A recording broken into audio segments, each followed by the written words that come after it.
This program sponsored by Marwadi University, Rajkot, Gujarat. Join Global Campus for a 360-degree education.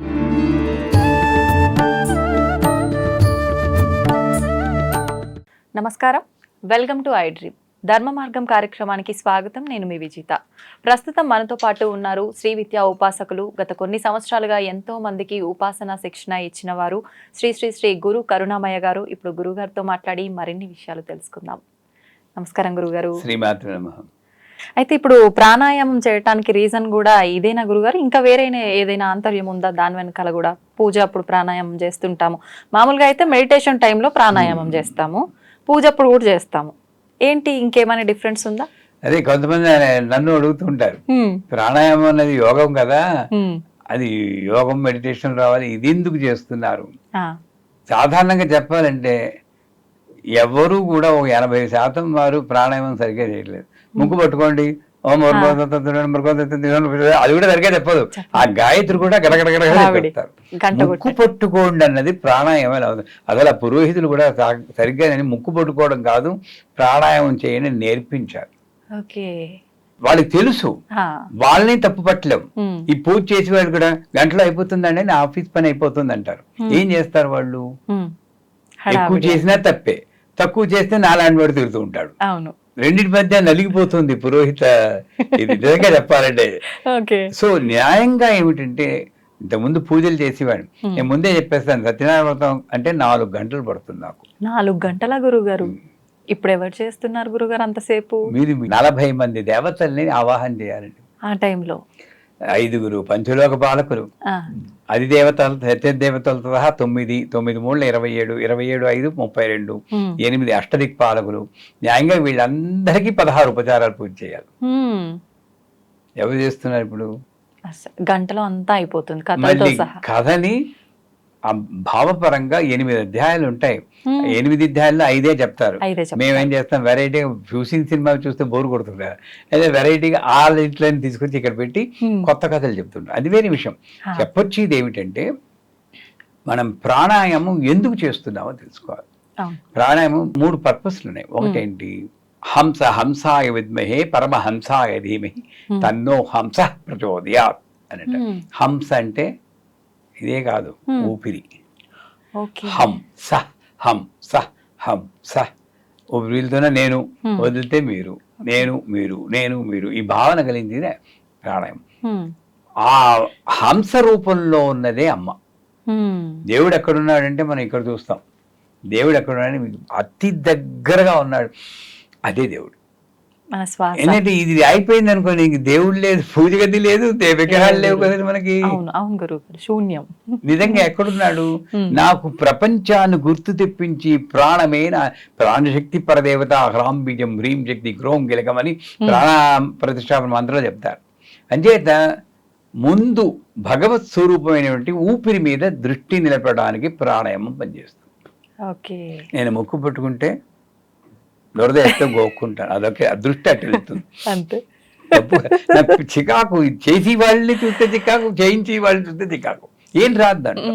So అది first. నేను ఊపిరితో at least ముక్కు పట్టుకుపోయినా అనుకోండి, అది ప్రాణాయామం. ముక్కు పట్టుకోవాల్సిన అవసరమే లేదు. గాలి పీలుస్తూ గాయత్రి మంత్రాన్ని ఓం భూర్భువస్వః తత్సవితుర్వరేణ్యం భర్గో దేవస్య ధీమహి ధియో యో నః ప్రచోదయాత్. ఒత్తులు పలకాలి.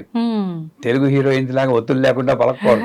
ధియో యో నః ప్రచోదయాత్ అనాలి. అప్పుడే ఆ శక్తి వస్తుంది. అలా పలుకుతూ నిటారుగా పెట్టి మెంటల్ గా మనసులో అనుకో, అది ప్రాణాయామం. అది ఏమి చేయలేని వాళ్ళు చేస్తారు, సరిగ్గా తెలిసిన వాళ్ళు. ఇది ఫస్ట్ పర్పస్ చెప్పాను, ఊపిరి రూపంలో అమలు. రెండో రూపం ఏంటంటే, మీరు పడుకున్నప్పుడు మీరు ట్రై చేస్తే ఏదో ఒక ముక్కులో ఒక దూది చేసి పడుకోండి. ఈ ముక్కును బంద్ చేసి, అవి బంద్ చేసి పడుకుంటే మీకు నిద్ర పట్టలేదనుకోండి, దీంతో ఎక్కువ పీలుస్తున్నారు మీరు. నిద్ర పట్టిందా, దీంతో పీలుస్తున్నారు. అంటే ఇది మూసినా పర్లేదు, ఇలా పీల్ చేస్తున్నారు. యోగ శాస్త్ర ప్రకారం ఇది మేల్, ఇది ఫీమేల్. పురుష శక్తి ఇక్కడ నుండి వస్తుంది, స్త్రీ శక్తి ఇక్కడ నుండి వస్తుంది. దీని ద్వారా పీలిస్తే పురుష ఎనర్జీ ఎలివేట్ అవుతుంది. హా. దీని ద్వారా పీలిస్తే స్త్రీ శక్తి. మనకి రెండూ కావాలి. మీకు పురుషశక్తి కూడా కావాలి. పురుషశక్తి అంటే ఏంటి? ఇది చెయ్యాలి అని పట్టుదల, ఓకే, కించిత్ ఆత్మవిశ్వాసం. హా. నాకు స్త్రీ శక్తి కూడా కావాలి. ఓర్పు, సహనం, ఓకే, ఓకే. నిబంధన రహిత ప్రేమ, అన్కండిషనల్ లవ్. ఈ రెండు బ్యాలెన్స్ చేయాలి. చెయ్యాలి. మీరు చేయాలి, నేను చేయాలి. Correct. ఇక్కడ జెండర్ తో పని లేదు, పని లేదు. ఎనర్జీతోనే పని. Hmm. So balance of female and male energy Hmm. అన్న సైంటిఫిక్ పరంగా చూస్తే ప్రాణాయామం కావాలి. అందుకే ఒకసారి అంటాం, మళ్ళీ ఇలా వదులుతాం, మళ్ళీ దీంట్లో అనిపిస్తాం. అది ఒక హాఫ్ ప్రాణాయామం. Okay, okay. రెండు, మూడోది తీసుకున్నాం కారణం. ఒకటి అమ్మ అన్నాం, రెండోది మేల్ అండ్ ఫీమేల్, మూడోది ఇడ పింగళ అని రెండు నాడులు ఉన్నాయి. 3 నాడులు ముఖ్యం. మన శరీరంలో ఎన్ని వేల నాడులు ఉన్నాయి తెలుసా అండి? 72,000 నాడులు ఉన్నాయి మన శరీరంలో. ఆ 72,000 నాడుల్లో 15 నాడులు చాలా ముఖ్యం. అందులో 3 మరీ ముఖ్యం: ఇడ, పింగళ, సుషుమ్న. ఓకే. సో ఈ యోగులందరూ పెద్ద పెద్ద అతీంద్రియ శక్తులు సంపాదించారంటే వాళ్ళకి ఈ కాస్మిక్ ఫోర్స్ సుషుమ్న ద్వారా ఇలా తిన్నగా వెళ్తుంది. ఓకే. మనకి ఇలా ఇలా ఇలా వెళ్తుంటే వికారాలు వస్తూ ఉంటాయి. సో దీన్ని బ్యాలెన్స్ చేయడానికి ఇడా పింగళలో సరిగ్గా నేను పిలిస్తే ఎనర్జీ సుషుమ్న ద్వారా పెరుగుతుంది. సాధన చాలా ముఖ్యం కదా గురువు యోగ గారు? సాధన ప్రక్రియ ద్వారా కుండలిని శక్తి సుషుమ్న ద్వారా వెళ్ళాలి అంటే ప్రాణాయామం ముఖ్యం. ఈ 3 పక్కన పెట్టండి. ఎప్పుడైనా ఎక్కడైనా ఊపిరి ఆడటం లేదు, లిఫ్ట్ లో ఇరుక్కుపోయాం, హా. ఊపిరి అందట్లేదు, అవును. అప్పుడు నా ప్రాణాయామం నాకు ఉపయోగపడుతుంది. ఎందుకంటే ప్రాణాయామంలో పీల్చి ఆపేస్తారు, పేల్చకూడదు. గాయత్రి మంత్రం 2 సార్లు చెప్పాలి. ఓకే. అది మినిమం ప్రాణాయామం. మాకు శ్రీ విద్యలో ఐం గ్లౌం ఐం నమో భగవతి వార్తాళి వార్తాళి వారాహి వారాహి వరాహముఖి వరాముఖి అంధే అందినమరుంధేరుందినమజం వేజం వినమో హిమో నమ సంవేదం సర్వదృష్ట ప్రతిష్టానాం సర్వేషాంతర వాక్చిత్తచక్షుర్ముఖం గురుకులు శీఘ్రం వత్యం ఐం గ్లౌం ఠ ఠ ఠ ఠ హోం అస్త్రాయపడు. ఈ మంత్రాన్ని 2 సార్లు చెప్పినంతసేపు బంద్ చేయాలట. చూడుకుంటాం.